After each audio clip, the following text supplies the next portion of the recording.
যেভাবে লেখা আছে আমি সেভাবেই পড়ছি। জন্মের পর থেকে আজ পর্যন্ত আমি সিলেট শহরে একটি পাড়াতেই আছি। জীবনে পার হয়েছে 18টি বসন্ত। 18 বছরের এই ছোট্ট জীবন অনেক কিছুর পরিবর্তন হতে দেখলেও আমার পাড়ার এক প্রান্তে থাকা একটা দোতলা বাড়ির কোনো পরিবর্তন হতে দেখেনি। ছোটবেলা থেকেই এই বাড়িটির প্রত্যেকটি জানালা খোলা দেখে আসছি। এই সুন্দর ছিমছাম অথচ ভয়ঙ্কর বাড়িতে কেউ থাকে না, এবং কেন থাকে না এটা ভেবে ছোটবেলায় বেশ অবাক হতাম।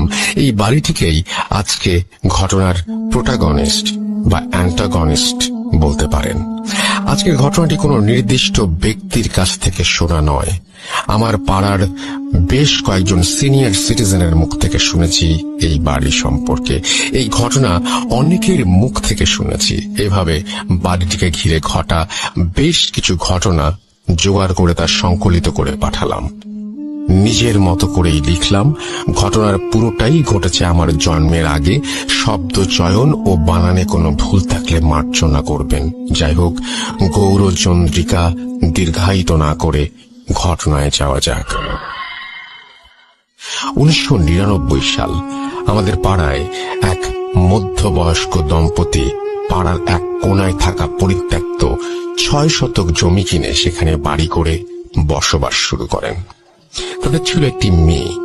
নতুন বাড়িতে ওঠার পর 4-5 মাসের মধ্যেই তারা তাদের মেয়ের বিয়ের আয়োজন শুরু করেন। মেয়েটির বিয়ে হয়ে যায়, কিন্তু বিয়ের পর সেই মেয়েটি সুখে ছিল না। শ্বশুর শাশুড়ি ভালো মনের মানুষ হলেও স্বামী ছিল ভীষণ লোভী। সে বারবার টাকার জন্য মেয়েটিকে বাপের বাড়িতে পাঠাতো।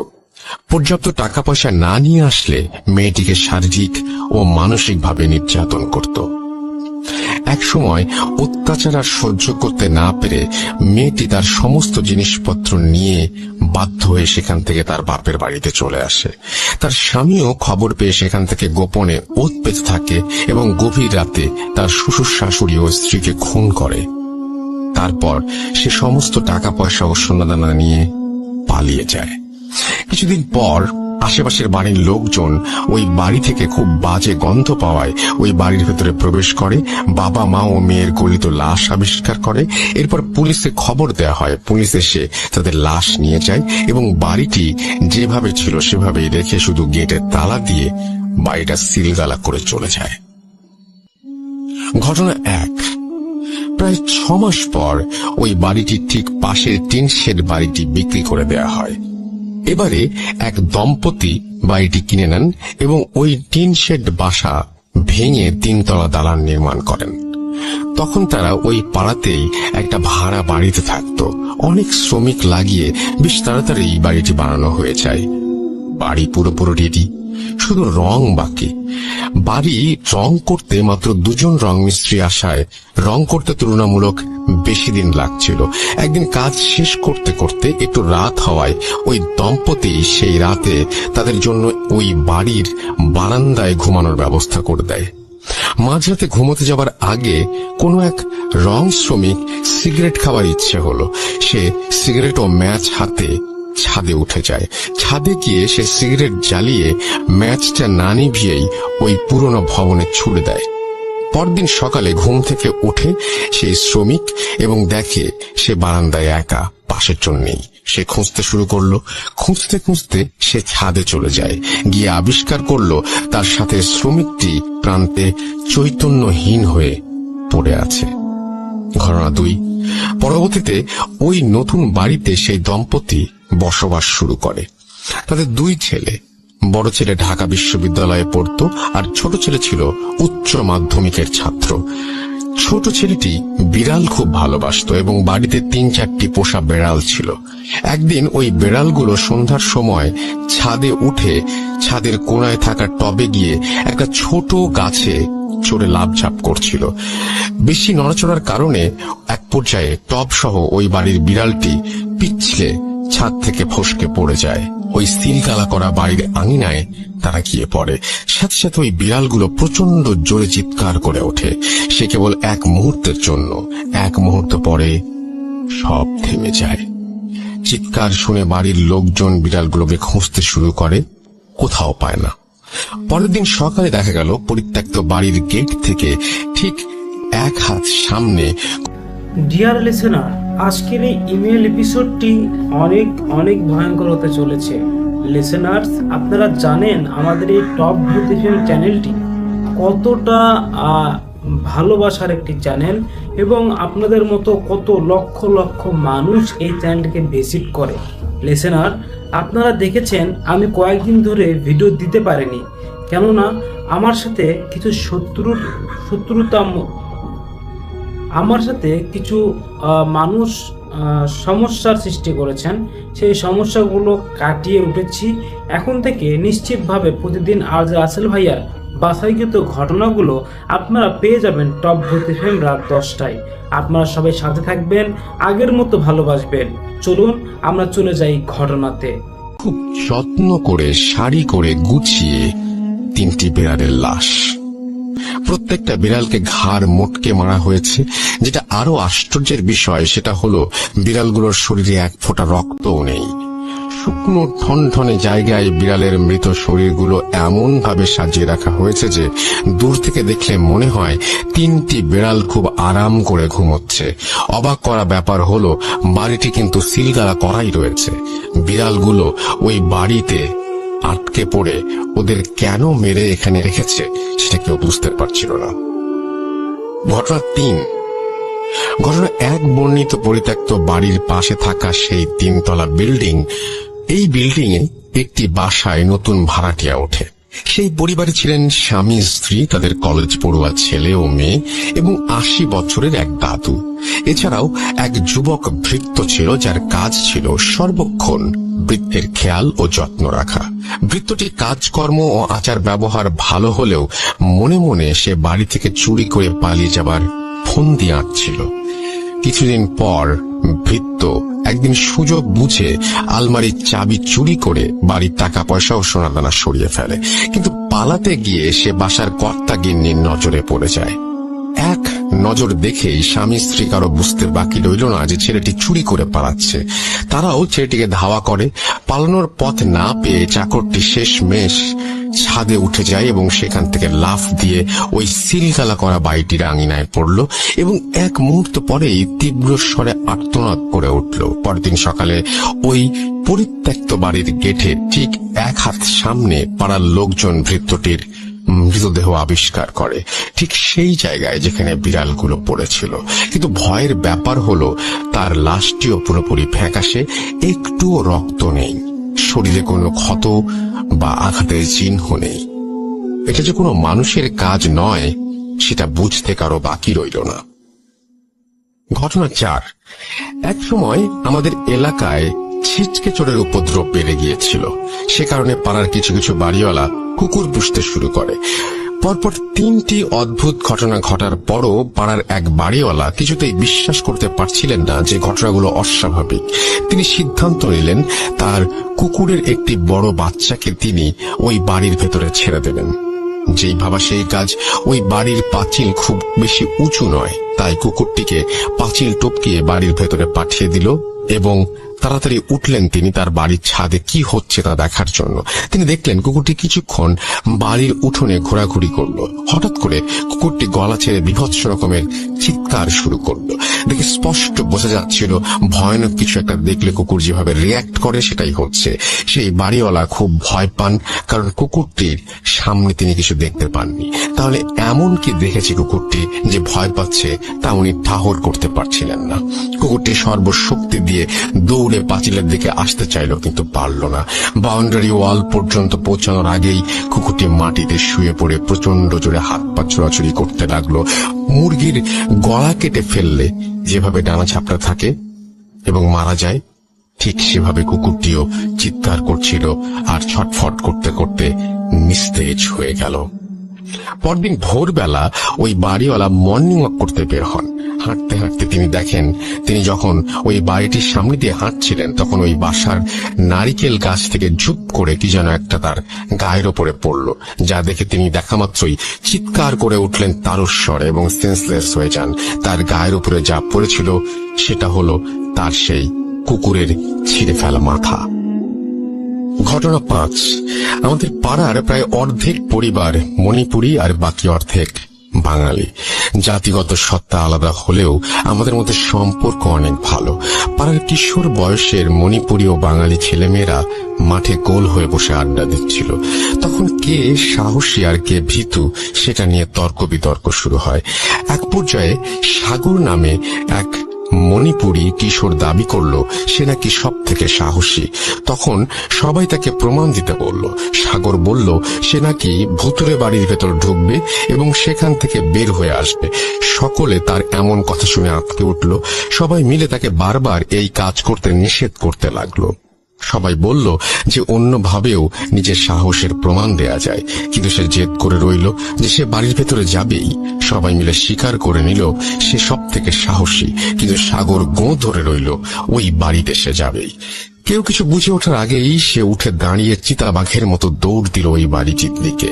এক মুহূর্ত লাগলো সবার বুঝতে ও কি করছে। বোঝা মাত্রই সকলে মিলে চিৎকার করতে করতে ওর পেছনে দৌড়ানো শুরু করলো।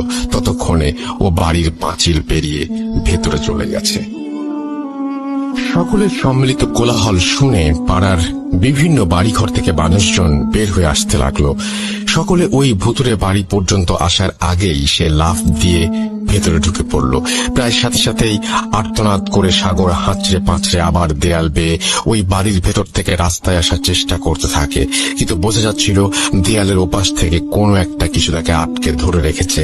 গলা ফাটিয়ে সে চিৎকার করে কাঁদতে লাগলো। এমন অবস্থায় সাগরকে দেখার পরপরই পাড়ার কয়েকজন মিলে সাগরের হাত ধরে টানাটানি করতে শুরু করলো। বেশ অনেকক্ষণ দুপাশ থেকে টানাটানির পর সাগরকে সবাই মিলে শেষমেশ বাড়ি থেকে বের করে নিতে সক্ষম হলো। সেদিন থেকেই সাগর মানসিক ভারসাম্যতা হারিয়ে ফেলে। আজও সাগরদা মানসিক ভারসাম্যহীন হয়েই পড়ে আছে। ঘটনা 6। 1 বছরের মধ্যে পরপর এভাবে বাড়িটিকে ঘিরে বিচ্ছিন্ন ঘটনা ঘটার ফলে পাড়ার সবাই নড়ে চড়ে বসেন এবং একটি সমাধানের আসার পরিকল্পনা করেন। রাঙামাটি থেকে একজন মহিলা অঘরী তান্ত্রিককে নিয়ে আসা হয়। তিনি এসে প্রথমে যা যা হয়েছে তার সবকিছু জেনে নিলেন। পরদিন পূর্ণিমা এবং সেই মাঝরাতে একটা মশাল জ্বালিয়ে বাড়ির চারিদিকে ঘুরতে থাকেন। অনেকবার ঘোরার পর তিনি সবাইকে ঘুমিয়ে পড়তে বলেন এবং পরদিন সকাল 8টায় পাড়ার বড় মাঠে সবাইকে ব্যাপারটি জানাবেন বলে জানান। পরদিন 8টা সকলে অধীর আগ্রহ নিয়ে অপেক্ষা করছে কি হয় সেই রহস্য জানার জন্য। তান্ত্রিক এলেন। তিনি বললেন, তোমাদের পাড়ার ওই বাড়িটি থেকে এই সমস্যা দূর করা সম্ভব নয়, কারণ ওই বাড়িতে অর্ধ শতাধিক শক্তিশালী জিন মিলেমিশে বাস করে।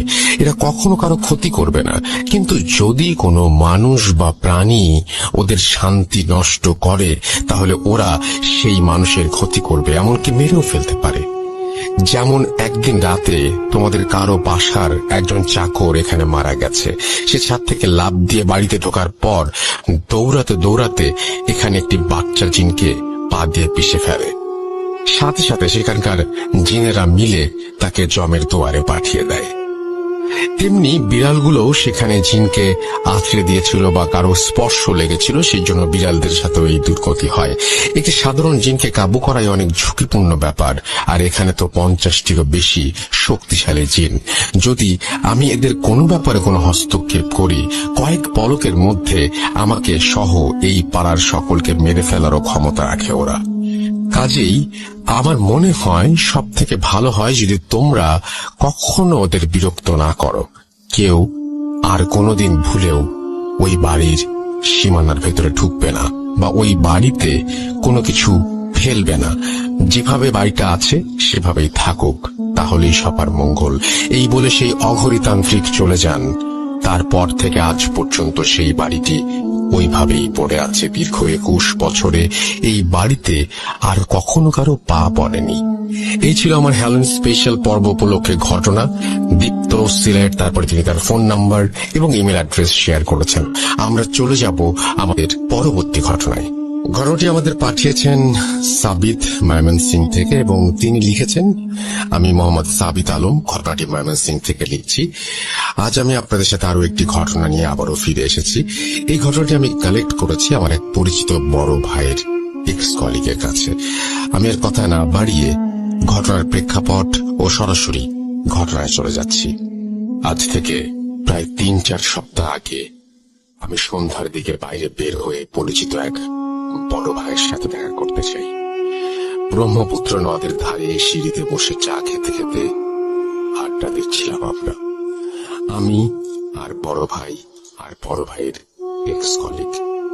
আমার বড় ভাইয়ের কলিগের নাম রেজওয়ান।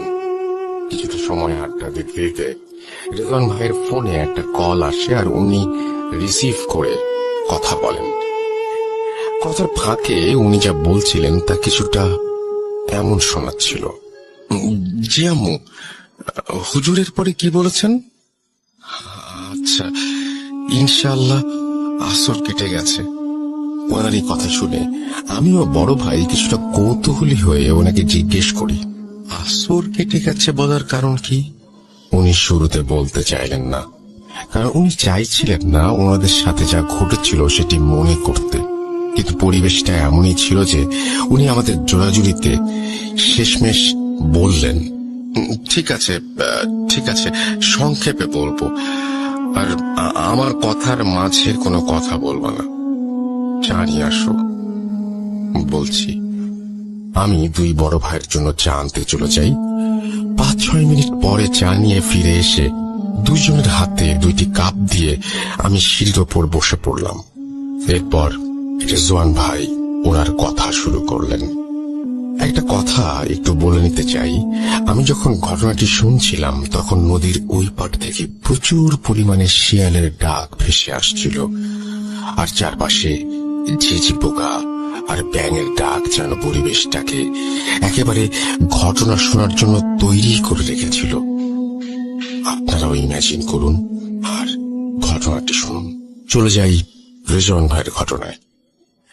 ঘটনাটি উনি যেভাবে আমাকে বলেছেন আমি ঠিক সেভাবে লিখে উপস্থাপন করার চেষ্টা করছি। ভুল ত্রুটির জন্য ক্ষমা চেয়ে নিলাম। ঘটনাটিতে কয়েকটি চরিত্র আছে, তাই সবাইকে মনোযোগ দিয়ে শোনার অনুরোধ করছি।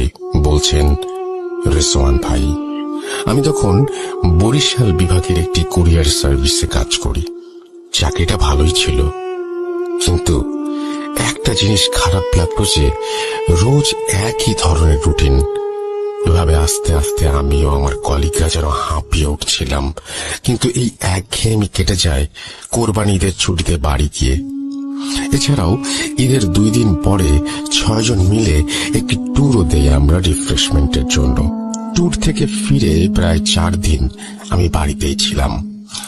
1 বছর 9 মাসের মতো হবে আমার বিয়ে হয়েছে, কিন্তু ওয়াইফের সাথে বেশি সময় স্পেন্ড করতে পারিনি দূরে চাকরি করার জন্য। যথারীতি ঈদের ছুটি শেষ হয়ে যায় আর আমিও আমার কলিগ সবাই আমাদের চাকরির স্থানে আবারও যোগদান করি। বলে রাখা ভালো যে আমি বরিশালে একটি মেসে থেকে চাকরি করতাম। মেসের একটি রুম আমি একাই নিয়েছিলাম আমার প্রাইভেসির জন্য। মেসের আর বাকিরা অবশ্য আমার কলিগের মাঝেই 2-3 জন ছিল।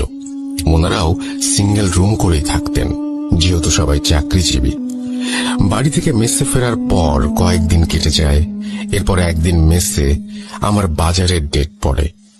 আমার রুটিন মতো আমি বাজারের দিকে রওনা হলাম। বাজারে গিয়ে মাছ কিনতে গিয়ে এক বৃদ্ধ চাচার কাছে আমি দেখলাম মোটামুটি বড় সাইজের ইলিশ মাছ দেখে মনে মনে ভাবলাম, এহে, কতদিন খাই না, দেখি যদি একটা নিতে পারি। এই ভেবে আমি চাচার দিকে এগিয়ে গিয়ে চাচাকে জিজ্ঞেস করলাম, কি চাচা, ইলিশ কত করে দিচ্ছেন? উত্তরে উনি বললেন, স্যার 200 টাকা কেজি। ওর এই দাম চাওয়ার কথা শুনে আমি ভ্যাবাচাক খেয়ে যাই আর ভাবতে থাকি, কি বলে 500 টাকার উপরে দাম আর উনি 200 টাকা চাচ্ছে? মনে হয় বোকা, একটু দামাদামি করি। এই বলে আমি চাচাকে বললাম, কি বলেন চাচা, 100 টাকা করে দিয়েন, দিলে কয়েক কেজি নিব, চলবে? উনি আমার দিকে হাসি ভরা মুখে তাকিয়ে বললেন, যান স্যার, আপনি দিনের প্রথম খদ্দের, যান 90 টাকা করে রাখবো।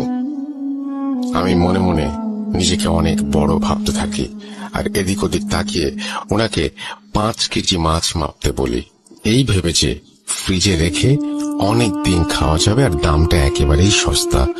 অনেক বড় দাও মেরেছি আজকে। চাচা মাছ মাপছিলেন, এমন সময় আমার ফোনে আমার মেসমেটের কল আসলো। আমি ফোন ধরতেই সে আমাকে জিজ্ঞেস করলো আমি মেইন দরজার চাবি নিয়ে এসেছি কিনা। আমি বললাম হ্যাঁ, আমি চাবি নিয়ে এসেছি। সে তখন আমাকে জানালো যে ভুলে চাবি নিয়ে বের হইনি, তাই আমি যেন সন্ধেবেলা তার সাথেই বাড়ি ফিরি। আমিও সম্মতি দিয়ে ফোন রেখে মাছওয়ালা চাচার দিকে তাকাই, কিন্তু আমি সেখানে মাছের ঝুড়ি আর মাছওয়ালা চাচাকে দেখতে পাই না, বরং তার পাশে দেখতে পাই কয়েকজন যুবক মাছ বিক্রেতাকে, যে ইলিশ মাছ মাপছিল দাড়ি পাল্লায়। আমি ওনাকে দেখে ভাবলাম যে চাচা হয়তো বাথরুমে বা অন্য কোথাও গেছে, তাই এই যুবক মাছ বিক্রেতাকে মনে হয় মাছ মাপতে দিয়ে গেছেন। আমার ভাবনা শেষ হতেই মাছ বিক্রেতা আমার ব্যাগে মাছ ঢেলে টাকা চাইলেন। আমি 5 কেজি 90 টাকা করে ধরে 450 টাকা দিলাম, কিন্তু এই 450 টাকা দেখে সে আমাকে বলল 8 টাকা কই স্যার? আমি বিরক্ত হয়ে বললাম কি বলছেন, চাচা তো 90 টাকা কেজি করে বলছিলেন, সেই অনুযায়ী 450 টাকাই হয়। আমার কথা শুনে মাছ বিক্রেতা আমাকে বদ্ধ উন্মাদ ভেবে বলতে লাগলো, স্যার কি স্বপ্ন দেখতেছিলেন? 500 টাকা কইরা তো 2500 টাকা হয়, আর আপনি আমারে 450 টাকা দিতেছেন। এইটা তো 1 কেজিরও দাম না। আমি ওনাকে এবার ধমক দিয়ে বলি, আরে থামেন তো, চাচা কোথায়? যার সাথে দাম দর করেছিলাম ওনাকে ডাকেন। মাছ বিক্রেতা তখন অন্য মাছ বিক্রেতাদের দিকে তাকাচ্ছিলেন আর আমাকে এসে হঠাৎ বলল, স্যার এখানে কোনো বুড়া চাচা নাই, আমরাই রোজ এখানে মাছ বেচি। আপনি এইখানে আয়সা আমার ঝুড়ির পাশে দাঁড়ায়া নিজে নিজেই কি সব বলতেছিলেন, আর হঠাৎ কইরাই 5 কেজি মাছ মাপতে বলে ফোন হাতে সামনে আগায় গেছিলেন। ওনার কথা শুনে আমি নিজের কান আর চোখে বিলিভ করতে পারছিলাম না, কিন্তু অগত্যা আমাকে 2500 টাকা দিয়েই 5 কেজি ইলিশ আনতে হলো। সেদিন আমি আর অফিস করিনি, সারাদিন এই মাছের ঘটনাটা ভাবছিলাম আর প্রচন্ড মাথা ব্যথায় ভুগছিলাম। সন্ধ্যার পরে সবাই ফিরে এসে দেখে আমি 5 কেজি ইলিশ নিয়ে ফিরে এসেছি, আর এটা দেখে ওরা আমাকে বকাবকি করে কিছুটা। আমি মন খারাপ করে একটু জলদি সেদিন শুয়ে পড়ি আর ঘুমিয়ে পড়ি। মাঝরাতে হঠাৎ আমার দরজায় কেউ নক করলো। কয়েকবার নকের আওয়াজ শুনে আমার ঘুম ভাঙলে আমি প্রচন্ড মাছের গন্ধ অনুভব করতে থাকি আর দরজার দিকে তাকিয়ে জিজ্ঞেস করি, কে কে বাইরে? এত রাতে কি চাই? তখন দরজার বাইরে থেকে আমি যে শুনতে পাই, সেটি শুনে আমার গায়ের লোম দাঁড়িয়ে যায়। আমি শুনতে পাই সেই বৃদ্ধ চাচার কণ্ঠে কেউ আমাকে বলছে, স্যার, ও স্যার, মাছ নেবেন না? ইলিশ মাছ 5 কেজি মাইপা রাখছি আপনার জন্য, নেন নেন নেন। কি হলো স্যার, নিবেন না? নিয়ে যান, মাছ নিয়ে যান। এই কথা শুনে আমি ভয়ে চিৎকার দিয়ে উঠলে আমার রুমে আবার নক হয়। আমি আমার কলিগদের গলার আওয়াজ শুনি। দরজা খুলতে যেতে যেতে আমি ভাবি যে আমি হয়তো ভুল শুনছিলাম বা যা ভাবছিলাম সেটা ভুল ভাবছিলাম। এরপর দরজা খুলতেই ওনারা ভেতরে এসে আমাকে বলে, কি ব্যাপার রেজন ভাই, চিল্লাচ্ছেন কেন? আর আপনার রুমে এত বাজে মাছের গন্ধ কেন? ওনাদের এই কথা শুনে আমি আকাশ থেকে পড়ি। আরে, ওনারাও মাছের গন্ধ পাচ্ছেন? তাহলে সমস্যাটা কি হলো? আমি তো তাহলে ভুল শুনছি না মনে হয়। কি হচ্ছে এসব? এরপর আমার মেসমেটরা আমাকে পানি খাইয়ে শান্ত করেন আর আমার কথা শুনে বলেন যে সব আমার মনের ভুল। আর এরপর তারা আমার ঘর থেকে নিজ নিজ ঘরে চলে যান। আমিও বিষয়টাকে মনের ভুল ভেবে আবার ঘুমানোর চেষ্টা করি। যখন হালকা তন্দ্রাচ্ছন্ন হয়ে পড়ি, তখনই আমার রুমের চারপাশ থেকে ফিস ফিস প্রতিধ্বনি শুনতে পাই। মাছ, মাছ, ইলিশ মাছ নেবেন না, নেবেন না স্যার, আপনাকে নিতেই হবে, দাম করেছেন, এখন না নিলে খারাপ হবে। মাছ নেবেন না স্যার, ইলিশ মাছ। এমন ভাবে শব্দটা হচ্ছিল যেন মনে হচ্ছিল আমি কোনো হরর মুভির থিয়েটারে, আর চারপাশ থেকে হরিফিক সব সাউন্ড ভেসে আসছে। আমি আবার ঘুমিয়ে পড়ি। রুমের লাইট জ্বালিয়ে ঘড়ির দিকে তাকিয়ে দেখি 3:15 বাজে। ঘুম থেকে উঠে ঘড়ি দেখার সাথে সাথেই আমি আবার বিছানায় পড়ে যাই। আমার চারপাশ ব্ল্যাক আউট হয়ে যায়, আর আমি দেখতে পাই যে আমার রুমে আমি বিছানায় বসে, আর আমার বারান্দার দরজার সামনে সেই মাছ বিক্রেতা দাঁড়িয়ে। সে আমাকে খুব কঠিন গলায় বলছে, স্যার, মাছ তো আপনাকে নিতেই হবে। যদি নেন আপনি বেঁচে যাবেন, আর না নিলে কেউ বাঁচবে না। আমি তাকে বললাম যে আমি মাছ নেব না। তখন সে আমাকে বলল, নিবি না? ঠিক আছে, এবার দেখ কি হয়, দেখে নিস তুই। এই কথা বলে সেই মাছ বিক্রেতা মনে হলো হাওয়ায় মিলিয়ে গেল। আর আমারও মাথায় কিছু ছিল না, আমি মনে হয় ঘুমিয়ে গিয়েছিলাম। আমি যখন ঘুম থেকে উঠি তখন দেখি আমার পাশে একজন মেসমেট বসে আছে, আর আমি চোখ খুলতেই সে আমাকে দেখে আলহামদুলিল্লাহ বলল। আমার বিছানার সামনের দেয়ালের অ্যানালগ ঘড়ি থাকায় আমি দেখলাম 5:50 বাজে, অর্থাৎ ভোর। কিন্তু আমার মেসমেট আমাকে যা বলল তাতে আমি নিজেকে আর ধরে রাখতে পারছিলাম না। আসলে সময়টা ছিল সন্ধ্যা 5:50, অর্থাৎ আমার জীবন থেকে 14টি ঘন্টা গায়েব হয়ে গেছে। আমার মেসমেটদের বক্তব্য ছিল যে আমি দুপুর অব্দি রুমের দরজা না খোলায় তারা বাড়িওয়ালার কাছ থেকে ডুপ্লিকেট চাবি এনে দরজা খুলে দেখে আমি মেঝেতে পড়ে আছি, আর আমার হাতে মাথের আঁশ লেগে আছে। এরপর থেকে তারা আমাকে বিছানায় উঠিয়ে আমার হাত পরিষ্কার করে রান্নাঘরে খাবার রান্না করতে গেলে দেখে ফ্রিজ থেকে ইলিশ মাছ বের হয়ে মেঝেতে পড়ে আছে, আর একটা মাছের গায়ে কোনো আঁশ ছিল না। এই দেখে তারা কিছুটা অবাক হয়, আর আমার হাতে মাছের আঁশ দেখে রান্নাঘরে আঁশবিহীন মাছ এসব তারা মিলানোর চেষ্টা করে, কিন্তু মিলাতে পারেনি। এর মাঝে আমি কিছুটা মানসিকভাবে স্ট্রেসড হয়ে যেতে শুরু করি, কারণ হঠাৎ এই জিনিসগুলো আমার কাছে খুব আনইউজুয়াল লাগছিল। আর আগেও কখনো আমার সাথে এমন কিছু হয়নি। ভয়ও পাচ্ছিলাম, মানসিক আঘাতও পাচ্ছিলাম একই সাথে।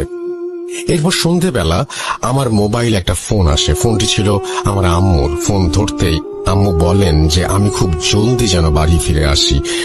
আমি কারণ জিজ্ঞেস করলে আমার আম্মু আমাকে কিছুই বলে না, ফোন কেটে দেয়। আমি বাড়ি যাবার জন্য বাসের টিকিট কাটতে যাই, কিন্তু সেদিন টিকিট না পেয়ে পরের দিন রাতে বাসের টিকিট কেটে নেই। অফিসের বসকে অনেক কষ্টে ছুটি দেওয়ার কথা রাজি করিয়ে বাড়ি ফিরে এলাম। বাড়ি ফিরে এসে যে সকল দৃশ্য দেখি তা কল্পনার বাইরে। আমার স্ত্রী মায়েশা, সে অসুস্থ, তার চোখের নিচে কালি পড়ে গেছে, হাত পা শুকিয়ে গেছে। আমি আম্মুকে জিজ্ঞেস করলে আম্মু আমাকে যা বললেন তা ওনার ভাষাতেই বলছি।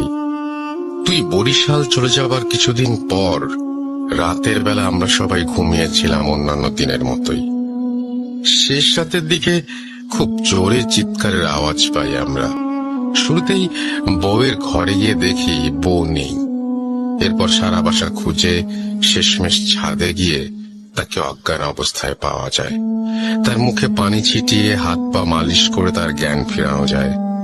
কিন্তু জ্ঞান ফিরতেই সে সবার আগে যে কথাগুলো বলে সেগুলো হলো, মাছ মাছ মাছ খাবো, ওকে বল আমার জন্য ইলিশ মাছ আনতে, ও আমাকে মাছ দিয়েছে, ও কেন নেয়নি মা, কেন?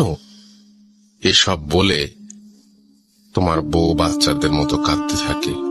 তাকে শান্ত করে ঘরে নিয়ে ঘুম পাড়িয়ে দিই আমি। কিন্তু সকালে ঘুম থেকে উঠলে ওকে জিজ্ঞেস করি ও কেন রাতে ছাদে গিয়েছিল। কিন্তু মায়েশা একেবারে অবাক হয়ে বলে, কি বলছেন মা, আমি রাতে সেই যে বিছানায় ঘুমিয়েছিলাম, এই কেবলই উঠলাম। এই কথা শুনে আমি মায়েশাকে আর কিছু বলি না। এর পরের দিন সন্ধ্যা হতেই মাইশা ছাদে চলে যায়। শুরুতে ভেবেছিলাম যে তোমার সাথে রোজ বিকেল সন্ধ্যায় ছাদে যাওয়ার অভ্যাস ছিল, কিন্তু তোমাকে মিস করে তাই হয়তো ছাদে যায়। কিন্তু সন্ধ্যায় ছাদে যাওয়া আমার পছন্দ ছিল না। ভেবেছিলাম 2-1 দিন পর ও নিজেই যাওয়া বন্ধ করে দেবে, কিন্তু না, ওর ছাদে যাওয়া সময় কাটানো আরো বাড়তে লাগলো। ওর শারীরিক পরিবর্তন হচ্ছিল, ও শুকিয়ে যাচ্ছিল। সারা রাত দিন ঘুমালেও চোখে নিচে কালি পড়ছিল। গত পরশু সন্ধ্যায় মায়েশা ছাদে যাচ্ছিল, তখন আমি ওকে ছাদে যাওয়ার জন্য আটকালে মায়েশা আমাকে হাতের ইশারায় আমার কান ওর মুখের কাছে নিয়ে আসে। ও ফিস ফিস করে বলতে লাগলো, না না না না না, এই ভুল করিস না বুড়ি, কবর দেখবি? যেতে দে না, দে না, আমি একবার ওকে দেখবো বুড়ি, যেতে দে আমায়।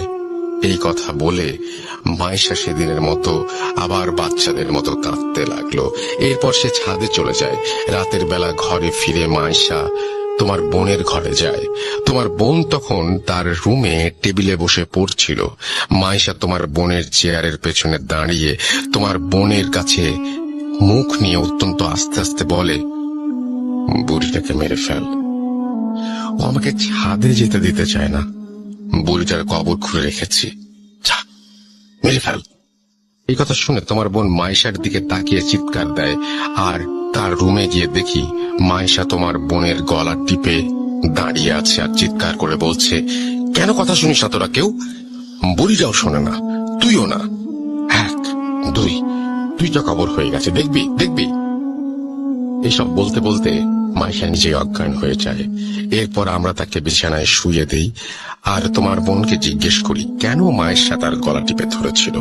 তোমার বোন তখন আমাদের জানায় যে মাইশা তাকে যে বলেছিল, মাইশার দিকে যখন তাকিয়েছিল তখন মাইশার চেহারা নাকি অদ্ভুত শয়তানি ছাপ ছিল, তাই সে ভয়ে চিৎকার দিয়েছিল।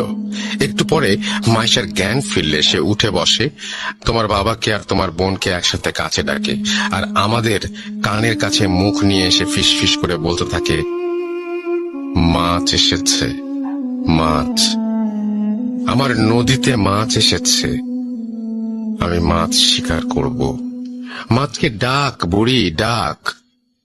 এসব বলা শেষ হলে সে চিৎকার দিয়ে ওঠে, জ্ঞান হারায় আর তোমাকে ফোন করি। ডাক্তার এসে বলেছে সে খুব স্ট্রেসড আর মানসিক তাড়নায় আছে মেয়েটা, কিন্তু স্ট্রেসের কারণ কি সেটা মাইশা ডাক্তারকে বলে না। সে ডাক্তার সাথে কোনো কথাই বলেনি। এরপর ডাক্তার কিছু ওষুধ দিয়ে চলে যান। এবার বল আমি কি করতে পারি? আমার মায়ের মুখে সব শুনে আমি আমার আম্মুকে জিজ্ঞেস করি যে মাইশার পরিবারকে এসব জানানো হয়েছে কিনা। আম্মু বলেন যে আমার সাথে কথা বলে মাইশার পরিবারকে জানানোর অপেক্ষায় ছিলেন ওনারা। আমি আম্মুকে বলি এখনই জানানোর কোনো দরকার নাই। আম্মু আমাকে কারণ জিজ্ঞাসা করলে আমি ওনাকে কিছু না বলে রুমে চলে আসি। কি বলতাম আম্মুকে? আমার জন্য সব হচ্ছে, আমার ভুলের জন্য আমার স্ত্রী এই অবস্থা। আপনারা ভাবছেন আমার কি দায় এখানে? শুনুন তবে ঘটনার শুরুটা একটু মনে করুন। কোরবানি ঈদের পর দেয়া আমাদের ট্যুর, আমার কলিগ মেহেদি ভাইয়ের গ্রামের বাড়ি এলাকার কাছাকাছি ট্যুরে আমরা গিয়েছিলাম। সেই ট্যুরে গিয়ে মেহেদি ভাই আমাদের একদিন রাতের বেলা একটি স্পিরিট কলিং প্রসেসের কথা বললেন, আর এও বললেন যে আমরা চাইলে ট্রাই করতে পারি।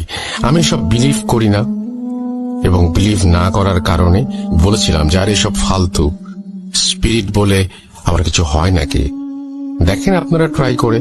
সবাই রাজি হলে মেহেদি ভাই একটি পুরনো বই বের করে মেঝেতে একটি তারকা এঁকে তার চারপাশে 4 জনকে বসিয়ে দেন। একে অপরের হাত ধরেছিল তারা। আমরা 6 জন ছিলাম।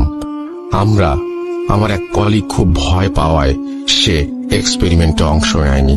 এরপর মেহেদি ভাই মাটিতে বাটির শুকনো পাতা আর কি সব দিয়ে আগুন জেলে ধোঁয়া তৈরি করে স্পিরিট কল করলেন।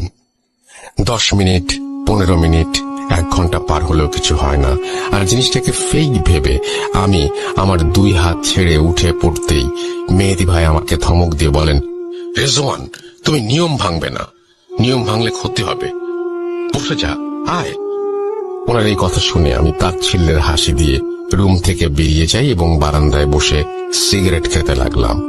এরপর আমাদের মাঝে কথাবার্তা তেমন হয়নি আর আমরাও এই বিষয়টা ভুলেই গিয়েছিলাম। কিন্তু এবার আমার মাথায় আসলো এই ট্যুরের কিছুদিন আগে আমার সাথে মাছ নিয়ে এই ঘটনার কথা, আর আমার ওয়াইফের সাথে সেই মাছ নিয়ে ঘটনা।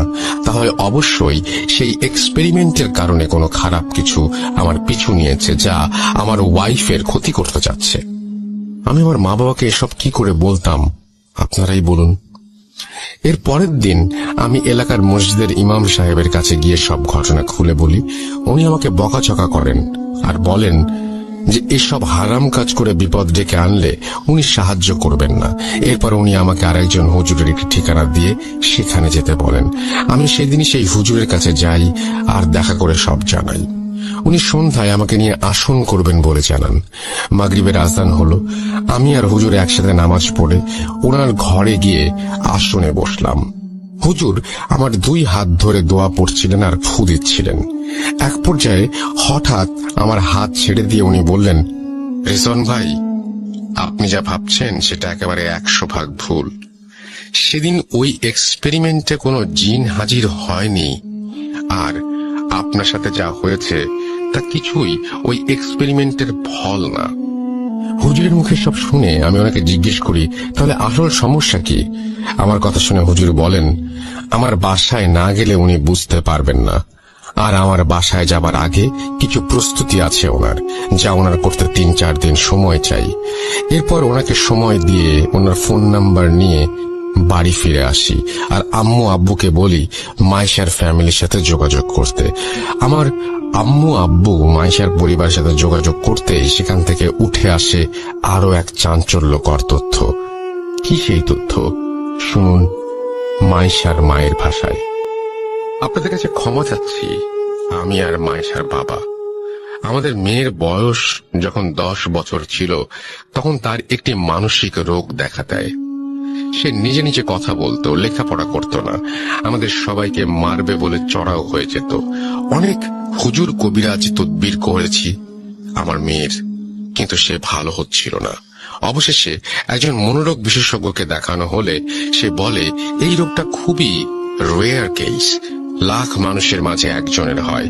নিজেকে ভুলে গিয়ে অন্যের মতো আচরণ করা, ভায়োলেন্স, আর এরপর সব ভুলে যাওয়া।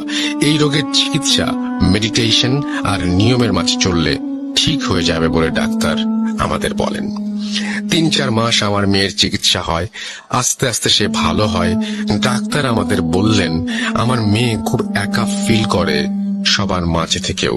ওকে এই একাকিত্বের ফিলিংসটা আর যেন ছুতে না পারে। এমনিতে আর কোনো সমস্যা হবে না বলেন ডাক্তার। দেখতে দেখতে আমার মেয়েকে ডাক্তার সুস্থ করে তোলেন।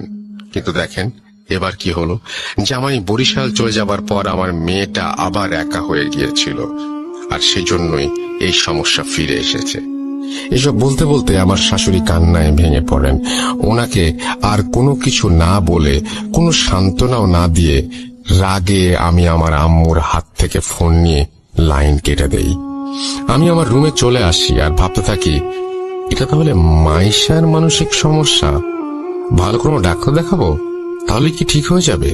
এরপর আমি সেই হুজুরকে কল করে আসতে মানা করে দেই আর তাকে জানাই যে মাইশার সমস্যাটা মানসিক, আর ওর বাবা জানিয়েছেন যে মাইশার মানসিক সমস্যার হিস্ট্রি আছে। আমরা মাইশাকে ডাক্তার দেখাই, আর ডাক্তারের করা কিছু মেডিসিন আর মেডিটেশন মাইশা আস্তে আস্তে কিছুটা সুস্থ হতে থাকে। ডাক্তারের কাছে গিয়ে আমরা আরো একটি তথ্য পাই যে মাইশা কয়েক মাসের প্রেগন্যান্ট। আমার ডাক্তারের ভাষ্য মতে প্রেগন্যান্সির এই ধরনের সমস্যা হওয়া একেবারেই অ্যাবনর্মাল নয়। একদিকে সীমাহীন খুশি, আর একদিকে রিলিফ যে যা হচ্ছে বা হয়েছে তা বলতে গেলে নর্মাল বিষয়। আর সবাই মাইশার খেয়াল রাখতে শুরু করি।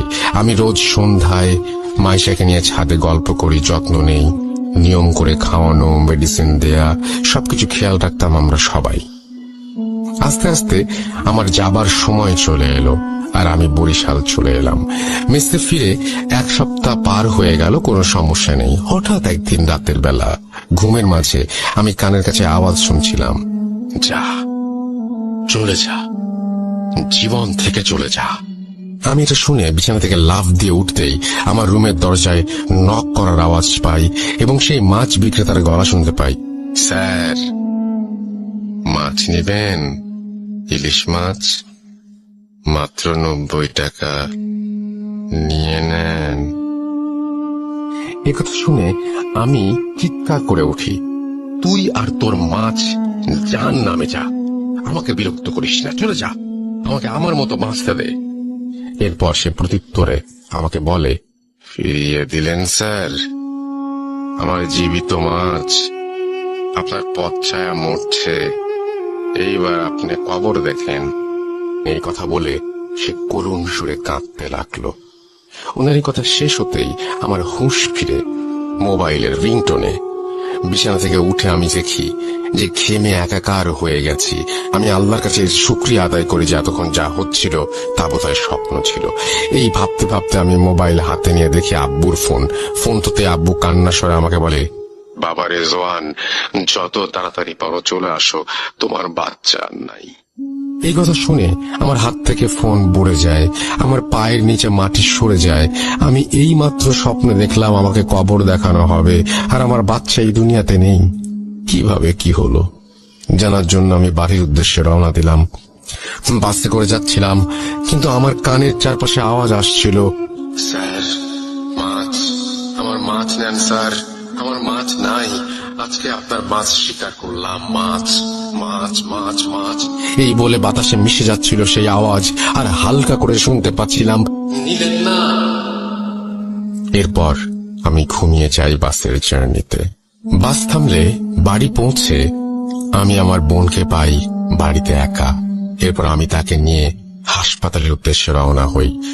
রাস্তায় আমার বোনের মুখে আমি সব ঘটনা শুনি। তার ভাষ্য মতে আমি ঘটনাগুলো বলছি।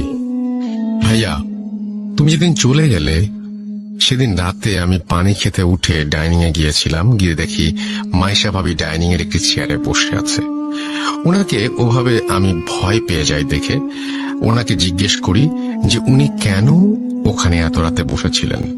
উনি আমাকে ইশারায় ওনার মুখের কাছে আমার কান নিয়ে যেতে বললেন। আমি কান ওনার মুখের কাছে নিয়ে যেতেই উনি বলেন, মাছ খাবি? ইলিশ মাছ। আমার পেটে মাছ আছে একটা, আমি কেটে বের করে দেই, তুই রান্না কর, আর বইটাকে কবর দে। কিরে, কবর দে ওকে। আরে কি ভাবছিস, দে। এই বলে উনি মেঝেতে বসে পড়েন আর মাটিতে আছড়ে আছড়ে বলতে লাগলেন, এই দেখ আমি কবর খুঁড়ছি, মাছটাকে বের করব, কবর দিতে হবে যে, যা বইটাকে ডেকে আন। উনার এই আচরণ দেখে আমি চিৎকার করে উঠলে আম্মু আব্বু ডাইনিং এ এসে মায়েশা ভাবিকে ধরে তার বিছানায় নিয়ে যান। মায়েশা ভাবি আব্বু আম্মুকে গালাগাল দিচ্ছিলেন আর বলছিলেন, তোরা কেউ মাছ খাস না, তোদের ছেলে খায় না, মেয়ে খায় না, আর তোরাও খাস না। তোদের ছেলেকে কত করে বললাম আমার মাছ নিয়ে যেতে, কিন্তু ও নেয়নি, তাই আমি তোর ছেলের মাছ নিয়ে যাব। দেখ দেখ, ওই যে কবর খুঁড়ে রেখেছি, মাছ কবর দেব। এসব বলে ভাবি জ্ঞান হারান। ওনার পাশে সেদিন আমরা সারা রাত বসেছিলাম। সকালে উঠে ভাবি আমাদের বলেন যে রাতের বেলা উনি ছাদে গেলে আমাকে বলেন আম্মু আব্বুকে মেরে ফেলতে, আর তোমাকেও যেন মেরে ফেলা হয়। এরপর ভাবিকে ডাক্তারের কাছে নিলে ডাক্তার কিছু ওষুধ দিয়ে পাঠিয়ে দেন। এরপর আমি সারাদিন ভাবির এই সমস্ত সমস্যার দেখাশোনা করি। একদিন রাতের বেলা ওনাকে কোথাও খুঁজে পাওয়া যাচ্ছিল না। ছাদে গিয়ে দেখা যায় উনি ছাদের কোণে বসে ধারালো লোহার টুকরা দিয়ে নিজের হাত খোঁচাচ্ছেন আর পেটে খোঁচাচ্ছেন, আর পেট থেকে বের হওয়া রক্ত খাচ্ছেন। এসব দেখে আমরা খুব ভয় পাচ্ছিলাম, কিন্তু ডাক্তার বলছিলেন যে প্রেগন্যান্সির অনেক সমস্যাই হয়, আর তুমিও 2-1 দিন হলো চাকরিতে ফিরে গেছো, তাই তোমাকে আর ফোন করে বলিনি। কারণ এমন বারবার ছুটি নিলে তোমার চাকরি কিভাবে থাকবে, সংসারই কিভাবে চলবে। এরপর একদিন রাতের বেলা আমি আমার রুমে ঘুমাচ্ছিলাম। হঠাৎ আমার রুমে কুকুরের ডাক শুনে আমি লাফ দিয়ে বিছানা থেকে উঠে যাই, আর আমার রুমে কুকুরের ডাক কোথা থেকে এলো দেখতে থাকি। এর মাঝে হঠাৎ পচা মাছের গন্ধ দিয়ে আমার রুম ভরে যায়। আমি বিছানা থেকে উঠার জন্য পাশ ফিরতে দেখি মাইশা ভাবি বাজে হাসি নিয়ে আমার পাশে শুয়ে আছেন, আর কুকুরের আওয়াজটা উনি মুখ দিয়ে করছিলেন। আমি ওনার শরীর থেকে রক্তের গন্ধও পাচ্ছিলাম, আর তাই তাকে জিজ্ঞাসা করি যে কেন এখানে রক্তের গন্ধ, কেনই বা সে ওইরকম বাজে আওয়াজ করছে। তখনই সে মুখে হাত দিয়ে ধরে ফেলেন আর কানের কাছে মুখ এনে তিনি বলেন, মাছ শিকার করেছি। এই বলে সে আমার হাতে একটি ছুরি ধরিয়ে দিয়ে বলেন, নে বুড়িকে মেরে ফেল আর কবরের ধাক্কা দিয়ে ফেলে দে। আমার হাতে ছুরির স্পর্শ পেতেই আমি ছুরিতে আঠালো কিছুর আভাস পাই আর ভাবির হাত সরিয়ে জোরে চিৎকার দেই। আমার চিৎকারে আব্বু আম্মু রুম থেকে এসে লাইট অন করে যা দেখেন সেটা ভোলার না। আমরা দেখি আমার ভাবির পেট থেকে রক্ত বেরিয়ে বিছানা ভিজে গেছে, শরীরের কাপড় কাটা। ওনাকে ধরে বিছানায় শুয়ে আমি আর আম্মু পেটের কাপড় সরিয়ে দেখি ওনার পেটে 2-3টা স্ট্যাবের দাগ। আমাদের বুঝতে বাকি রইল না যে ভাবি কি করেছেন। তৎক্ষণাৎ ওনাকে হাসপাতালে নিয়ে যাওয়া হয়। ডাক্তার জানান ওনার বাচ্চা আর বেঁচে নেই। আমার বোনের মুখে সব শুনে আমি রাগে দুঃখে একাকার হয়ে যাই আর মনে মনে বলতে থাকি, মাছ কি, কেনই বা মাছ নিয়ে এত ঘটনা। এরপর আমি হাসপাতালে গিয়ে দেখি আমার শ্বশুর শাশুড়ি সহ অনেকেই সেখানে উপস্থিত আছেন। মাসির সাথে দেখা করি, সে ঘুমোচ্ছে। তাকে ওই অবস্থায় দেখে আমার মরে যেতে ইচ্ছা করছিল। এরপরে সব কেন শুধুমাত্র মানসিক সমস্যা নয় তা বুঝতে পারি আমরা সবাই। আর আমি সেই হুজুরকে ফোন করি যার সাথে আগে দেখা করছিলাম। সেদিন রাতে আমাদের বাসায় হুজুর আসেন এবং আসন করেন। এর আগে হুজুর হাসপাতালে গিয়ে মাইশাকে দেখে আসেন আর আমাদের কাছ থেকে সবকিছু জেনে নেন। আমাদের বাসায় এসে হুজুর আসন করেন আর কিছুক্ষণ পরে উনি বলতে শুরু করেন ওনার কথা, ওনার ভাষায় আমি বলছি, রেজওয়ান ভাই, আপনার স্ত্রীর ওপর খবিস জিনের ভর হয়েছে ভাই। ধীরে ধীরে সে আপনাদের পরিবার শেষ করে দেবে। আপনি যে স্বপ্ন দেখতেন সেগুলো সেই দেখাতো, আর লক্ষ্য ছিল আপনাকে পাগল করে দেয়া। আর সে মাছ বিক্রেতার রূপ ধরে আপনার সাথে ছলনা করছে। আমি হুজুরকে জিজ্ঞেস করলাম জিনের ভর করার কারণ কি। উত্তরে হুজুর বললেন, ভাই, আপনার স্ত্রীকে নিয়ে রোজ সন্ধ্যায় ছাদে যেতেন, আর আপনি যেদিন চলে যান বরিশাল তার পরদিন বা কিছুদিনের মাঝে সন্ধ্যায় আপনার স্ত্রী ছাদে একাই যায়। তার চুল ছিল খোলা। সন্ধ্যাবেলায় আপনার স্ত্রীকে দেখেই সেই জিনা আকৃষ্ট হয়ে যায় আর মাইশা ভাবিকে সে নিয়ে যাবে বলে ঠিক করে। কিন্তু মাইশা ভাবি প্রেগনেন্ট থাকায় সে রেগে যায় আর ঠিক করে যাকে ভালোবাসে তার কাছ থেকে অন্যের বাচ্চা সে আনতে দেবে না। তাই সে আপনার বাচ্চাকে হত্যা করলো আর আপনাকে পাগল বানিয়ে স্ত্রী থেকে দূরে সরিয়ে আপনার মা বাবাকে মেরে সে আপনার স্ত্রীকে নিয়ে যেতে চাচ্ছিল। ওনার কথা শুনে আমি ওনাকে জিজ্ঞাসা করলাম আমাকে কেন মাছ সাজছে সে। হুজুর বললেন, ওই মাছের মাধ্যমে জিন আপনাকে বশ করে পাগল বানাতে চাইছিল, কিন্তু আপনি সেই মাছ না নেয়ায় সে আপনাকে ধোঁকা দেয় এই বলে যে আপনার মাছ মারবে। আসলে আপনার মাছ হচ্ছে আপনার সন্তান, যাকে ইতোমধ্যে সে মেরে ফেলেছে। এরপর এই সমস্যার পরিত্রাণ চাইলে হুজুর আমাদের বলেন যে এর একমাত্র সমাধান হচ্ছে রুকাইয়া। আমরা যারা মুসলমান আছি, যারা সবাই জানি যে রুকাইয়া জিনিসটা আসলে কি, যারা জানেন না তাদের জন্য বলছি, রুকাইয়া হচ্ছে মুসলিম এক্সোরসিজম বা জিন ছাড়ানোর প্রসেস। ঘটনায় ফিরি, যেহেতু মাইশা অসুস্থ ছিল তাই হুজুর আমাদের বলেন 15 দিন পর মাইশার রুকাইয়া হবে, আর এই 15 দিন মাইশাকে চোখে চোখে রাখতে হবে। হুজুর একটি তাবিজ আমাদের দিয়ে বলেন যে মাইশা যতদিন হাসপাতালে থাকবে ততদিন যেন এই তাবিজ ওর কাছে থাকে, আর উনি আমাদের বাসা বন্ধ করে দিয়ে যান যেন মাইশা বাসায় আসলে আপাতত 15 দিন বাসায় কোনো সমস্যা না হয়। এরপর মাইশা বাসায় ফিরে এলে 15 দিন পর এক শুক্রবারের সন্ধ্যায় হুজুর 4 জন হুজুরকে নিয়ে মাইশার রুকাইয়া করার জন্য আমাদের বাসায় আসেন। মাইশাকে বোরখা পরিয়ে আমি আমার আম্মু আর আব্বু আর বোন মিলে আমার ঘরে নিয়ে আসি আর ওনাকে বিছানায় বসাই। হুজুর একটা ইসলামিক বই বের করলেন আর লাইট অফ করে কয়েকটা মোমবাতি জ্বালিয়ে আমাদের বললেন, যাই হয়ে যাক ভাবিকে ছাড়বেন না। মায়া করবে, কান্নাকাটি করবে, ভয় দেখাবে, আঘাত করবে, কিন্তু আপনারা দুর্বল হবেন না। এরপর হুজুর বাকি 4 জন হুজুরকে বললেন মোমবাতি নিয়ে রুমের 4 কোণায় গিয়ে দাঁড়াতে। এরপর সবাই সবার হাতে থাকা বই খুলে দোয়া আর সূরা পড়তে শুরু করলেন। আমি আর আমার আব্বু সহ আমার বোন মাইশাকে ধরে রেখেছিলাম। দোয়া পড়ার সাথে সাথে মাইশার শরীর ভিজে যাচ্ছিল ঘামে, আর মাইশা মুখ দিয়ে এমন শব্দ করছিল যেন সে নিঃশ্বাস নিতে পারছে না। দেখে মনে হচ্ছিল মাইশার খুব কষ্ট হচ্ছে। এরপর মাইশা ঘাড় ঘুরিয়ে আমার কানের কাছে বলতে লাগলো, স্যার, মাছ কিন্তু নিয়ে ফেলেছি, এবার বড় মাছ নিব। হুজুর কি করবে? ও তো নিজেই নিজের রক্ষা করতে পারবে না। ওই দেখ, হুজুর কবরে। এই বলে সে আমার চেহারা বরাবর একটি ফু দিল। আমি বেহুশের মতো হয়ে গিয়েছিলাম আর দেখতে পেয়েছিলাম এক জঙ্গলে পড়ে আছি, আর আমার সামনে একটি কবর খোঁড়া, কবরে একটি লাশ যার মুখের দিকে কাফন খোলা। লাশটি ছিল সেই হুজুরের। এই দেখে আমি চিৎকার করে উঠি, আর আমার মনে হতে লাগলো আমার উপর বৃষ্টি পড়ছে। হঠাৎ আমার হুঁশ ফিরে এলো। আমি দেখলাম হুজুর আমার হাত ধরে ঝাঁকি দিয়ে বলছেন, ভাই বলেছিলাম না ধোকা দিবে, শক্ত হন। এরপর হুজুর আবার দোয়া পড়তে লাগলেন। আমি চোখ বন্ধ করে মাইশাকে ধরেছিলাম। কিছুক্ষণ পর আমার কানে সেই বৃদ্ধ মা চলার আওয়াজ শুনতে পাই, যাচ্ছি, আমি চলে যাচ্ছি, কিন্তু তোর সন্তানকে সাথে নিয়ে যাচ্ছি। ছেলের লাশ দেখ, চোখ খোল, আরে চোখ খোল, মাছ তো নিলি না, ছেলেকে বিলিয়ে দিলি, কেন মাছ নিলি না? আমি মাইশার মুখে এসব শুনে চোখ খুলিনি, আর মাইশা আস্তে আস্তে নিস্তেজ হয়ে গেল। রুমের চারপাশ থেকে উচ্চ স্বরে শুনতে পেলাম, আলহামদুলিল্লাহ, আল্লাহু আকবার। এরপর হুজুর আমাকে চোখ খুলতে বলেন। চোখ খুলতেই আমার আম্মুকে দেখলাম রুমের লাইট অন করতে, আর আমার বোন পানি এনে মাইশার মুখে ছিটিয়ে দিল। আমি আর আম্মু মাইশার হাত মালিশ করতে লাগলাম। একটু পর ওর জ্ঞান ফিরে এলো। ও বলল, রেজওয়ান, কি হলো আমার?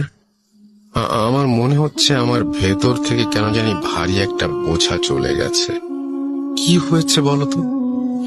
মাইশার কথা শুনে হুজুর মুচকি হেসে বললেন, সবই আল্লাহর ইচ্ছা, আপনি ভালো হয়ে গেছেন। আপনি নিশ্চয়ই জানেন আপনার সাথে কি হয়েছে।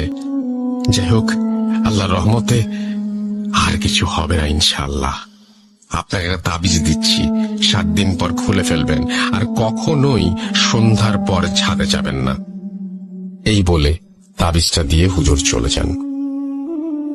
রেজওয়ান ভাই এইটুকু বলে দীর্ঘশ্বাস ফেলেন। ঘটনাটি ঘটেছে কয়েক বছর আগে। আমি আজও ভুলতে পারিনি কিছুই। বাজারে গিয়ে এখনো মাছ কেনার সাহস হয় না আমার। আমার নিষ্পাপ বাচ্চাটা আর দুনিয়ায় নেই, সব ভেবে কেমন যেন লাগে।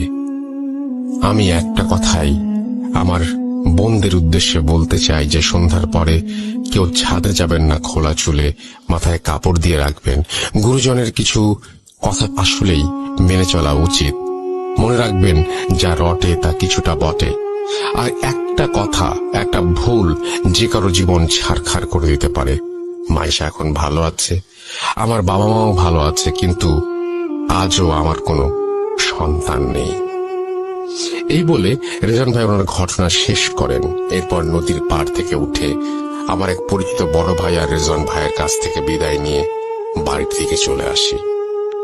আজকের মতো এই ছিল আমার ঘটনা। কষ্ট করে পড়ে শোনানোর জন্য ধন্যবাদ, আর লিসনারদের জানাই আন্তরিক কৃতজ্ঞতা এতক্ষণ সময় নিয়ে ঘটনাটি শোনার জন্য। শেষে বলতে চাই, বিলিভ করার অধিকার যেমন আপনার আছে, তেমনি না করার অধিকারও আপনার।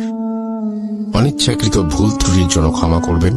আজ বিদায় নিচ্ছি, সাবিত ফ্রম ময়মনসিংহ। সবাই ভালো থাকবেন। আসসালামু আলাইকুম। আমরা এখন আমাদের একটা চমৎকার ঘটনায় যাব। আমাদের নতুন একজন অতিথি এসছেন তার কাছে, তারপরে তো বাবু ভাই আছেন। সুতরাং আমি এটাই বলছি যে আপনাদের অপেক্ষা করতে হবে। আজকের এই ঘটনাটি চমৎকার একটি ঘটনা। আমরা চলে যাচ্ছি সেই ঘটনায়।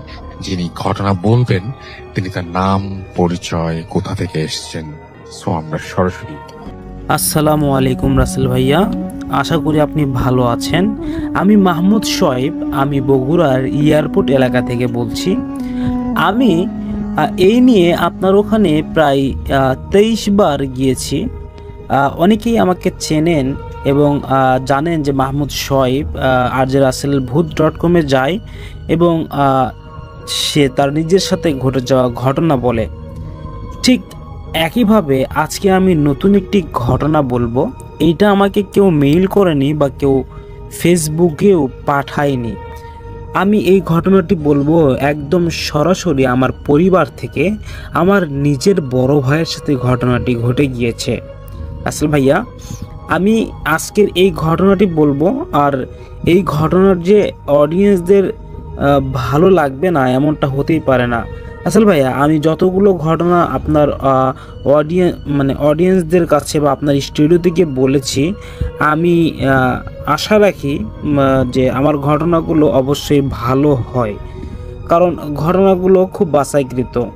তো রাসেল ভাইয়া, আমি আপনার ওখানে যাওয়া আসি করতেছি, এর মাঝে অনেকেই আমাকে ফেসবুকে, আমার এমডি সোহাইব ফেসবুক আইডিতে তারা নতুন নতুন অনেক ঘটনা দিয়ে একদম ভরে ফেলেছে। রাসেল ভাই, আপনি যদি অনুমতি দেন তাহলে আমি সেগুলো অন্য কোনো এক ঘটনায় বা অন্য কোনো দিন বলবো, শেয়ার করব, যদি আপনার পারমিশন পাই আর কি। আমি এখন সরাসরি আমার ঘটনায় যাব। রাসেল ভাইয়া, তখন 2018 সাল, আমি ময়মনসিংহে নতুন একটা হোস্টেলে উঠেছি। আমাদের হোস্টেলটি ছিল পুরনো জমিদার বাড়ির মতো, যার বয়স তখন প্রায় 93 বছর। শুরু থেকেই নানান অদ্ভুত কাহিনী শুনতে থাকি ওই হোস্টেল নিয়ে।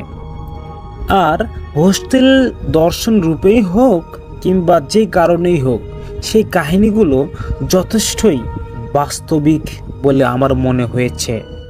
তারপরেও সেগুলো আমাকে তেমন ভীরু করেনি, অর্থাৎ আমাকে ভয় পাওয়াতে সাহায্য করেনি। হোস্টেলের ওয়াশরুম ছিল মূল রুমগুলোর থেকে বেশ খানিকটা দূরে, অর্থাৎ বারান্দার শেষ মাথায়। ভয়ের কারণে সাধারণত সন্ধ্যার পর কেউ সেখানে একা যায় না, একসাথে 2-3 জন বন্ধুরা যায়। কিন্তু আমার তেমন ভয় না লাগায় আমি সেই বাথরুমে একাই যেতাম। বেশ কিছুদিন পর এক রাতের বেলায় আমি ওই ওয়াশরুমে যাই। কেন যেন সেদিন হঠাৎ আমার চোখে চলে যায়, মানে ওই যে ইয়ে আছে না, যে ছাদের মতো ভেন্টিলেটর যেটাকে বলে, ওইটা, সেখানে চোখ পড়তেই আমার সমস্ত শরীর একদম শিউরে ওঠে। ভেন্টিলেটরের বাইরে থাকা একটি গাছের ডালে এক নারী মূর্তির কালো অবয়ব কাঁধ পর্যন্ত নেমে এসেছে, তার ঝাঁকড়া চুলগুলো। আমরা সবাই আমায় সবচেয়ে বেশি ভীতু করেছিল তার চোখ দুটো। আদৌ কি সেগুলো চোখ ছিল? ভাবলে সেন দৃষ্টিতে চেয়ে আছে আমার চোখের দিকে। তার মুখ খোলা এবং খেয়াল করছিল এক করুণ হাসি।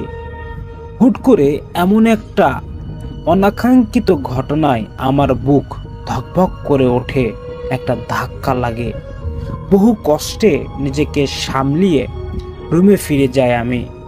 বেশ ভয় পেলেও নিজের হ্যালুসিনেশন ভেবে নিয়ে ঘটনাটি সবার কাছ থেকে আমি চেপে যাই। তারপর আরও কিছুদিন কেটে যায় ভালোভাবেই, আর তেমন কিছুই আমার চোখে পড়েনি। একদিন আমি কেবল বাইরে থেকে হোস্টেলে এলাম, তার ঠিক পরেই দেখি আমার রুমমেট তিথি আপু কোথা থেকে যেন এসে হঠাৎ রুমে ঢুকে জ্ঞান হারিয়ে ফেলেছে এবং সাথে সাথে সে মাটিতে লুটে পড়ে যায়। আমি যখন তাকে জিজ্ঞেস করলাম কি হলো, তখন জ্ঞান ফিরে সে বলল, তার চোখ মুখ দেখেই বোঝা যাচ্ছিল যে সে ভয়ে অস্থির। সবাই কি হয়েছে জানতে চাইলো। সে আমাদেরকে এভাবে বলল যে আমি যখন বাইরে দিয়ে আমাদের ছাত্রী হোস্টেলে যাচ্ছিলাম, তো হঠাৎ করে আমি রাস্তার যে মোটা বটগাছটা আছে, এই বটগাছের ডালের উপরে একটা অবয়ব দেখতে পাই, একদম নারী অবয়ব, হুবহু আমার মতো। আমি বিষয়টি যখন আমার মতো হইল, তখন আমি ভালোভাবে পর্যবেক্ষণ করতে গেলাম। তখন দেখি ওই মেয়েটির চুল একদম কাঁধ পর্যন্ত নামানো এবং চুলগুলো কোকড়া ছিল। তো তারপরে মেয়েটি আরও বিবরণ দিল যে তার চোখ দুটো ছিল একদম ফাঁকা গর্তের মতো। তার চোখের ভিতরে লাল মানে কালো যে মণিটা থাকে এটা নেই, এটা পুরো সাদা এবং তার ভিতরে কেউ যেন আঁচড় দিয়ে দাগ কেটেছে, তার দুই চোখটাই এইরকম ছিল। রাসেল ভাইয়া, তারপরে আমি ওই ঘটনাটি দেখার পরে আমার কোনো জ্ঞান ছিল না, আমি কোন দিকে ভয়ে দৌড় দিব নিজের প্রাণ বাঁচানোর জন্য আমি বুঝতে পারিনি কোনটা ছাত্রীদের হোস্টেল আর কোনটা ছাত্রদের হোস্টেল। আমি ভুল করে এই রুমে এসে পড়ে গিয়েছি। আসলে ভাই আমার কোনো ওই সময়ের সেন্স ছিল না, এত ঘুটঘুটে অবয়ব আমি আমার জীবনে আর কখনো দেখিনি। এটা আমার জীবনের প্রথম একটি ভয়ঙ্কর ঘটনা। রাসেল ভাইয়া, এই ঘটনাটির পর আমি আমি হোস্টেল থেকে ছুটি নিয়ে বাসায় যাওয়ার পরে দীর্ঘ 3 দিন ভালো ছিলাম। তারপরেই আমার সাথে ঘটে যায় অদ্ভুত রকমের একটি ভয়ঙ্কর ঘটনা। রাসেল ভাইয়া, আমি সবচেয়ে বড় ভুল করেছিলাম সেই দিন, যেই দিন আমি ওই ছাত্রদের হোস্টেলে গিয়ে ওই মেয়ের বিবরণটা বলে দিয়েছি। তারপর থেকে সেই মেয়েটি আমার পিছু ছাড়েনি। রাসেল ভাইয়া, তারপর আমি এই বিষয়গুলো বোঝার পর আমি আমার বাবার সাথে বিষয়টি শেয়ার করলাম। করার পরে আমার বাবার থেকে আমি কিছু বুদ্ধিয়ান পরামর্শ নিলাম এবং তিনি আমাকে পরামর্শ দিলেন যে তুমি যেহেতু এরকম একটি কাজ করে ফেলেছ, তাহলে তুমি একটি ভালো কবিরাজি অথবা কোনো হুজুরকে দেখাও, ডেকে নিয়ে এসে তাদের থেকে পরামর্শ নাও। তারপর তার মা এবং সেই মেয়ে সহ একটি হুজুর খুঁজতে গেল এবং যে পেয়েও গেল। তারপরে ওই মেয়েটির চোখের দিকে হুজুর তাকাতেই বলে, এই অভিশাপকে কেন নিয়ে এসেছেন আমার রুমে? এরকম যখন বলে মেয়েটির মা পুরোপুরি অবাক হয়ে যায়। কেনই বা যাবে না? তার নিজের জন্ম দেওয়া মেয়েকে যদি আর একজন অভিশাপ বলে তাহলে তো তার মাইন্ডে লাগবেই, এটাই স্বাভাবিক। আসলে ভাইয়া, তারপর ওই কবিরাজকে ঠান্ডা করে তার মা বলল বিষয়টি যে বাবা, আমার মেয়েটা অনেক ভালো এবং নামাজ কালাম পড়ে, তো তার সাথে সে হোস্টেলে থাকতো। সে বগুড়ার ব্যাটালিয়ন স্কুলের এক সাইডে হোস্টেলে থাকতো, যেই হোস্টেলটা অনেক ভয়ঙ্কর। ওখানে নাকি আমরা জানতাম না, ওখানে রাখার পরে বিষয়টি আমরা আজকে আন্দাজ করতে পেরেছি। যেভাবেই হোক ওই অবয়বটা আমার মেয়ের পিছু লেগেছে। আপনি যেভাবেই হোক একটু সাহায্য করেন এবং আল্লাহ তাআলার অশেষ রহমতে আমি জানি যে আপনি এই সমস্যা থেকে আমাদেরকে কাটিয়ে তুলতে পারবেন। আসলে ভাইয়া, তারপরে ওই কবিরাজ তার মিশন শুরু করে দেয়। তিনি বললেন যে আপাতত এই 1 বোতল পানি তাকে প্রতি রাতে খাইতে বলবেন। আপনারা এখন যান, বিষয়টি আমি দেখব, আপনাদের আর কখনো এখানে আসতে হবে না। আমি এখান থেকেই ওই অভিশপ্ত শয়তান জিনটাকে শিক্ষা দিয়ে দিব। তারপর তারা চলে যায় সেখান থেকে।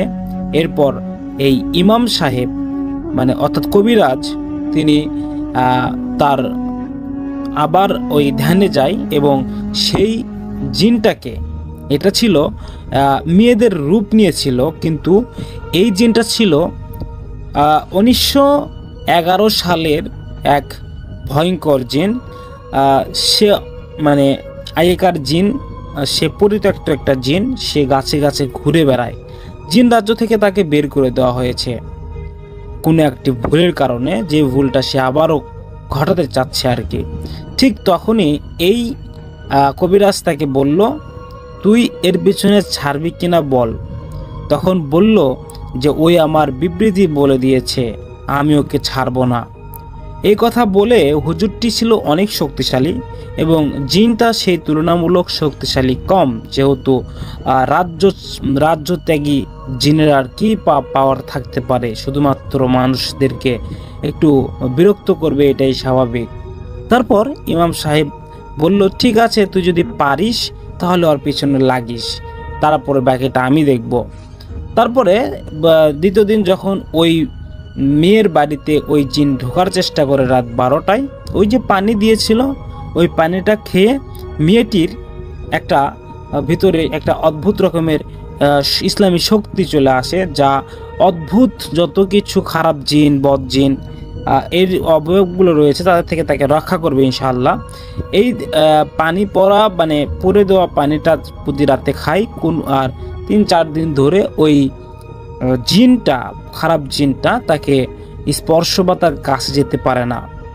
আসলে ভাইয়া এরপরে ওই ইমাম সাহেবের কাছে ওই মেয়েটির মা আবার গেল যে বাবা আমার মেয়েকে রেখে আসছি, একটু আপনি আমাদেরকে যদি বলতেন এর পরবর্তী পদক্ষেপ কি। আলহামদুলিল্লাহ আমার মেয়ে তো ভালো আছে। তখন বলল আপনি আর 4 দিন অপেক্ষা করেন, 1 সপ্তাহ যদি ওই মেয়ের কাছে ওই জিনটা না যেতে পারে তাহলে ওই জিন আপনি চলে যাবে।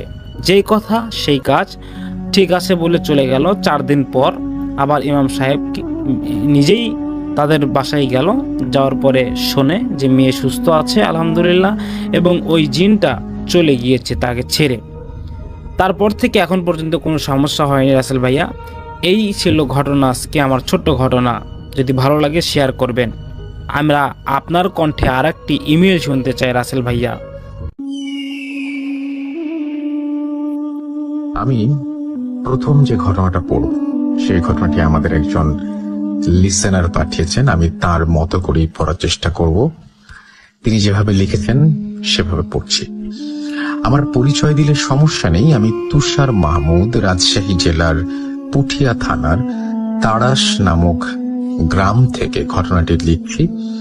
ভালো লাগলে পড়ে শোনাবেন। যেহেতু ঘটনাটি একটি বাগানকে কেন্দ্র করে, তাই ঘটনাটির প্রমাণস্বরূপ সেই বাগানের কিছু ছবি ইমেইল করে পাঠিয়ে দিলাম।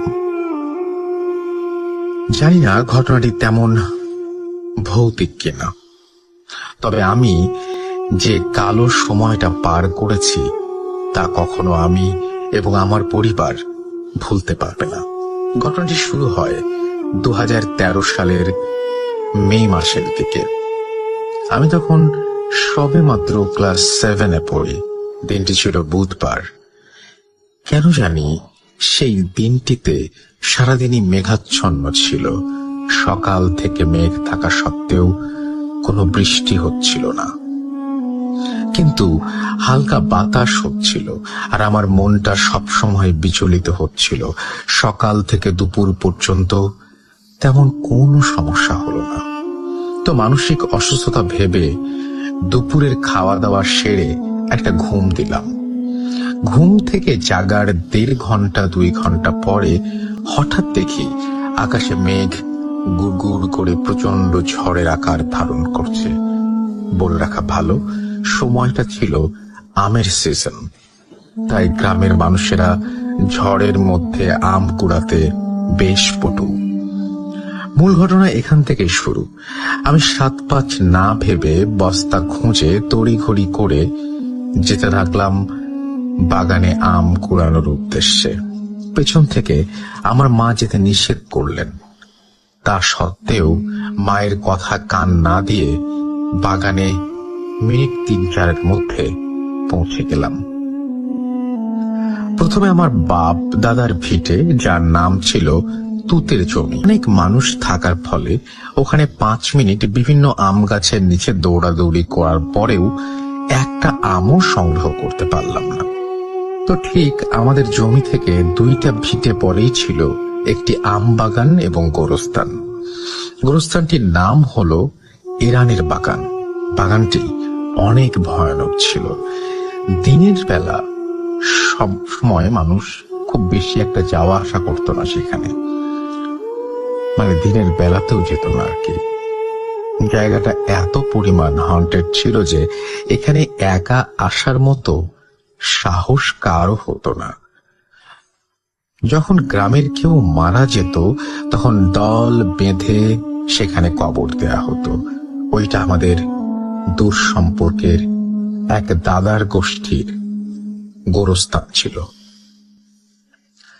আমি সেই আম বাগান গোরস্থানে পৌঁছানোর পরপরই দেখলাম আগের বাগানের চাইতেও এই বাগানটি ঝড়ে একটু বেশি ক্ষিপ্ত।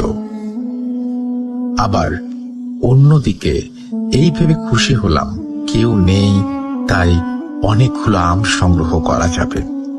কিন্তু যেমনই আমি সামনের দিকে অগ্রসর হলাম, মাসখানেক আগে এক বড় মাকে দাফন করা কবরটির মাটি দেখলাম সরে গিয়েছে, দেখলাম লাস্টিক পচে গলে গিয়েছে। যাক, সেদিকে মনোযোগ না দিয়ে আমি আম সংগ্রহে ব্যস্ত হয়ে পড়লাম। অনেক গতিতে ঝোড়ো হাওয়া বয়ে যাওয়ায় আম মাটিতে পড়ছিল। আমি সেগুলো মাটিতেই সংগ্রহ করে রাখছিলাম। চারিদিকে কোনো প্রাণীর ছায়া নেই। সেই বাগানটিতে আমি একা।